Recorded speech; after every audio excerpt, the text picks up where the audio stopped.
প্রতিবেশী দেশকে বলবো, আপনারা নিজের চরকায় তেল দেন, আপনারাও শান্তিতে থাকেন, আমাদেরকেও শান্তিতে থাকতে দেন। সব চেঞ্জ করা যায়, প্রতিবেশী চেঞ্জ করা যায় না। আমাদের ল্যান্ড তাদের ল্যান্ড, পাশাপাশি। আমরা চাই তারাও সুখে থাক, আমরাও সুখে থাকি, ঠিক কিনা? কিন্তু প্রতিবেশী হলে বন্ধুত্বপূর্ণ আচরণ করতে হয়। প্রতিবেশী যদি বন্ধু না হয়ে প্রভু হতে চায়, এরকম দানব প্রতিবেশী কেউ চায় না।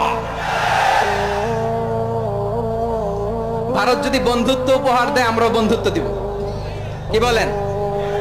তারা যদি বন্ধু সুলভ আচরণ করে, আমরাও বন্ধুত্ব উপহার দেব। কারণ আমাদের পররাষ্ট্র নীতি হচ্ছে সবার সাথে বন্ধুত্ব, কারোর সাথে বৈরিতা নয়। আলহামদুলিল্লাহ বলেন, কত চমৎকার পলিসি আমাদের।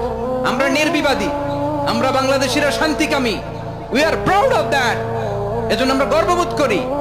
আমাদের পররাষ্ট্র নীতি সবার সাথে বন্ধুত্ব, কারোর সাথে শত্রুতা নয়। তাই প্রতিবেশী দেশকে বলবো,